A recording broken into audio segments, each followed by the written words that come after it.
இந்த இசிஜி கேள்விப்பட்டிருக்கீங்களா? கேள்விப்பட்டிருப்பீங்க. இஇஜி கேள்விப்பட்டிருக்கீங்களா? அது என்ன இஇஜி? இப்ப நான் சொல்றேன்.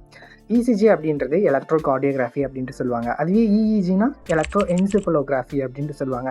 இசிஜி நம்ம ஹார்ட்ல இருக்கக்கூடிய ரிதத்தை மெஷர் பண்றதுக்காக எடுப்பாங்க. அதே மாதிரி இந்த இஇஜி நம்ம பிரெயின்ல நடக்கக்கூடிய எலக்ட்ரிக்கல் ஆக்டிவிட்டியை மெஷர் பண்றதுக்காக எடுக்கக்கூடியது தான் இந்த இஇஜி.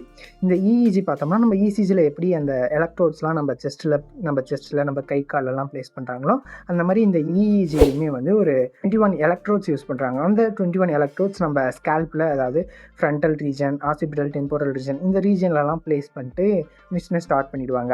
அந்த எலக்ட்ரோட்ஸ் நம்ம பிரெயினில் நடக்கக்கூடிய எலக்ட்ரிக்கல் ஆக்டிவிட்டியை கேப்சர் பண்ணி சிஸ்டத்துக்கு சென்ட் பண்ணும். அந்த சிஸ்டம் அது என்ன அப்படின்றத ப்ராசஸ் பண்ணி நமக்கு ஃபைனல் ரிசல்ட்டாக தரும். அந்த ரிசல்ட்டை வச்சு நம்ம ஒரு பேஷண்ட்டுக்கு வந்து சீசர் வரப்போகுதா அப்படின்றத எவாலுவேட் பண்ணலாம்.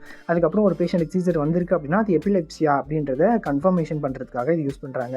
வேறு எந்த கண்டிஷன்லாம் இந்த இஇஜி எடுக்கிறாங்க அப்படின்னா, ஒரு பேஷண்ட்டுக்கு டியூமர் இருக்குது அப்படின்னா அந்த பேஷண்ட்டுக்குமே இந்த இஇஜி எடுக்கலாம். ஒரு பேஷண்ட் வந்து ரொம்ப கன்ஃபியூஸ்டாக இருக்காங்க எப்பயுமே அப்படின்னா, ஸோ இதை எடுத்து அவங்களுடைய பிரெயினுடைய ஸ்டேட் எப்படி இருக்குது, அவங்களுடைய பிரெயினுடைய ஃபங்க்ஷன் எப்படி இருக்குது அப்படின்றத எவாலுவேட் பண்ணுறதுக்காக இந்த இஇஜி எடுக்கிறாங்க. இந்த இஇஜியை பற்றி அவங்க நிறைய பேருக்கு தெரியாது, எனக்கே தெரியாது. இதை ஃபஸ்ட்டு தெரிஞ்சுக்கும் போது எனக்குமே புதுசாக தான் இருந்தது.